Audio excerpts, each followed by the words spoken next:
Bien-aimé, écoute-moi. Vous savez, il y a certaines révélations de l'esprit que quand Dieu te parle, tu dis Seigneur, c'est moi qui suis bête ou c'est les autres qui n'ont jamais compris. Ou alors, on nous a tellement endoctrinés, on nous a rendus tellement bêtes que c'est eux qui ont compris, nous on n'a jamais compris. Et heureusement que le Saint-Esprit est là pour rééquilibrer la balance. Écoutez, pour rééquilibrer la balance. Vous savez, il y a comme une épidémie spirituelle qui touche que les chrétiens. C'est-à-dire que c'est l'esprit de suivisme. Quand il y a plus de monde, ils se disent automatiquement que nos cerveaux est calibré pour dire que là-bas il y a Dieu et les autres n'ont pas Dieu. Quand tu vois quelqu'un avec 2 brebis, tu te dis que lui là, est-ce qu'il y a encore Dieu? C'est forcément le pasteur qui a 1000 personnes là qui a Dieu. Je n'en disconviens pas que Dieu est le Dieu de gloire. C'est-à-dire qu'il peut faire en sorte que dans une assemblée, il y ait 10 000 membres. Et sur ces 10 000 membres-là, ils sont agréables à Dieu. Oui, c'est possible. Mais quand tu n'as pas le discernement, il n'y a pas de distinction entre toi et l'homme animal. Vous savez, les animaux, au moins, des fois, ils ont l'instinct. Mais quand tu es animal, là, j'ai l'impression que même l'instinct, on a éteint ça, que tu ne peux pas comprendre. Pourquoi est-ce que je suis en train de faire ce speech-là? Parce que Dieu me parle de la prévention et surtout de l'esprit de discernement. Sur le réseau social ici, le réseau social plutôt qui est TikTok, on voit toutes sortes de personnes, D'ailleurs, moi-même, je vous conseillerais d'aller demander d'abord la volonté de Dieu avant de me suivre. Je vous assure. Parce que tu ne connais pas mon état d'âme, tu peux dire que oh, non, j'aime bien la prophétesse, ça, elle parle bien, elle prêche bien, ça. Mais l'esprit qui m'anime là, tu ne connais pas. L'esprit qui est derrière moi, tu ne connais pas. Écoutez, Dieu m'a fait grâce de voir un homme de Dieu qui utilise la magie de Sangoma. C'est-à-dire que des chamans, il utilise la magie chamanique, je ne sais pas si on dit ça chamanique, des chamans. C'est-à-dire que cet homme de Dieu, il est une sorte d'animiste. Voilà, il fait de l'animisme. Pour ceux qui ne savent pas ce que c'est que l'animisme, c'est une culture qui croit que la l'âme ou l'esprit peut être dans la personne, dans les objets, dans la terre, dans les arbres, dans l'eau. C'est-à-dire que tout ce qui vit là a une âme ou bien un esprit. Voilà. C'est-à-dire qu'il peut faire les invocations. Vous voyez, quelqu'un qui parle avec l'air, quelqu'un qui parle avec les arbres, quelqu'un qui parle avec la terre, avec les pierres, quelqu'un qui parle avec les animaux. Voilà, il invoque comme ça, les oiseaux viennent. Ça, c'est de l'animisme. C'est d'abord la forme de spiritualisme qui est soit la plus ancienne. Voilà. C'est la plus ancienne forme de spiritualisme qui existe parce que nous savons que l'Afrique est le berceau de l'humanité. Et la spiritualité a commencé avec nous, que ce soit avec les Égyptiens. On sait qu'on est la source. Écoutez, la source de la magie. Et cet homme de Dieu utilise la magie ancestrale. Il utilise la magie africaine. C'est-à-dire qu'il est là en communion avec les ancêtres, avec les déesses, les dieux. C'est-à-dire que les gens comme les Pongu, les Kimpavita, les personnes anciennes comme ça, ils sont morts jusqu'à toi-même, tu ne te rappelles même pas l'année, tu ne sais même pas s'ils ont existé ou pas. Mais tout ça parce qu'ils prêchent tellement bien. Oh, parce qu'ils prêchent tellement bien. Bien aimé, tout le monde qui est sur le réseau social ici n'est pas animé par l'Esprit de Dieu. Tout le monde n'est pas animé par l'Esprit de Dieu. Même moi que tu me vois, papa, il faut prier. Bien aimé, il faut prier. Tu ne peux pas juste suivre parce que j'aime la qualité de sa vidéo que tu viennes, tu t'assois ici. Ton âme n'a pas de prière, je t'assure.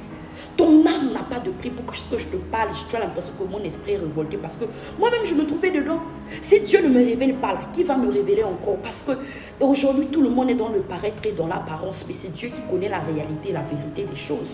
Quand tu me dis que regarde cet homme de Dieu, tu l'aimais bien, n'est-ce pas ça? Il prêche bien le papa. Il prêche bien et Dieu me dit arrête de l'appeler pasteur.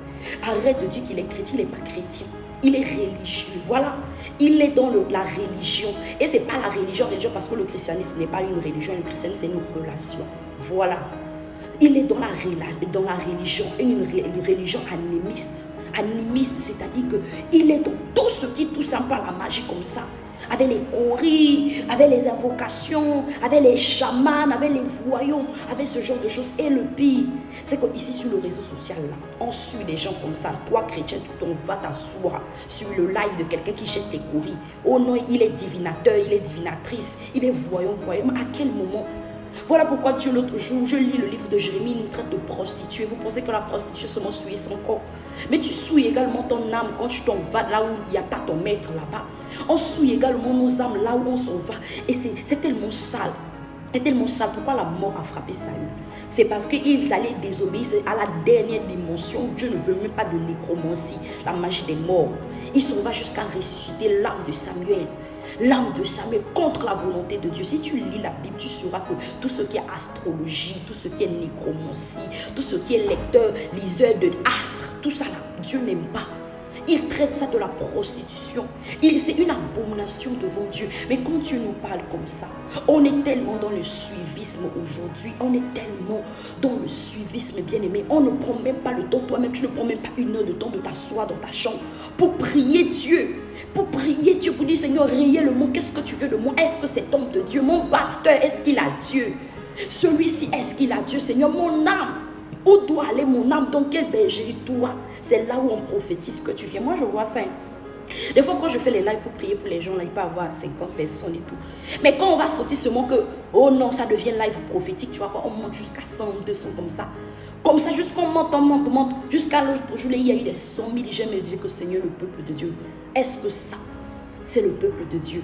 La parole dit que Christ dit que quand je reviendrai, trouverai-je encore la foi sur la terre. Ce n'est pas seulement la foi de croire, la foi de voir beaucoup de choses sur plusieurs paliers. Allez, s'il vous plaît. S'il vous plaît, bien-aimé, ayez l'esprit de discernement. Tout le monde n'est pas quelqu'un ici. Tout le monde n'est pas animé par l'esprit de Dieu. Et quand on utilise une magie chamanique, là, on prend de ton énergie spirituelle, tu sais ça, parce qu'on agit avec les énergies. Voilà, Dieu va me faire grâce, je vais parler de l'ésotérisme, ce genre de choses. On agit avec de l'énergie. C'est-à-dire que ton âme là a une énergie. Écoutez, ton âme a une énergie que personne, que rien d'autre ne peut remplacer. Remplacer l'esprit a une énergie, l'âme a une énergie, le corps a une énergie. Et tant qu'on ne t'explique pas ça, tant que Dieu ne te révèle pas ça, tu ne peux pas savoir. Moi aussi, je ne suis pas cabale, je ne suis pas dans la magie, je ne suis même pas ex-sorcier comme on voit les autres. J'étais sirène après, même pas, j'ai fait le droit. Et j'étais écrivaine, voilà. J'ai fait le droit et j'étais écrivaine. Je suis un peu dans la pharmaceutique. En tout cas, j'ai touché un peu de tout. Mais en tout cas, tout ce qui est magie spirituelle, c'était même pas mon domaine. D'ailleurs, j'étais tellement dans la logique. Imaginez quelqu'un qui fait le droit et la compta. J'étais tellement dans la logique et des chiffres. La spiritualité était pour moi comme une bêtise. Je me disais, on croit à Dieu, mais le plus là, le surplus là, ça vient d'où? Le surplus là, ça vient d'où? Mais c'était là. C'était là. Et quand Dieu commençait à me parler des choses, je me dis que sur mon Dieu, Seigneur, éteins mon incrédulité parce que mon cœur, mets en moi un cœur de chair. Parce que là, brise seulement mon esprit logique parce que je ne pourrai pas. Bien-aimé, faites très attention. Ton âme n'a pas de prix. Ton âme n'a pas de prix. Quand je vois encore cet homme de Dieu, je dis que Seigneur, oh, il n'est pas le seul. Il y a beaucoup de gens. C'est parce que je ne suis pas dans le ministère de dénonciation. Je viens, lui là, il est faux, lui là, il est faux. Dieu ne me permet pas. En tout cas, ce n'est pas mon appel, ce n'est pas mon pouvoir. Je reste là où je suis. Je reste là où je suis dans mon couloir pour plaire à Dieu. Voilà. Pour plaire à Dieu. Ayez le discernement et demandez la voix du Saint-Esprit. Qu'on soit béni.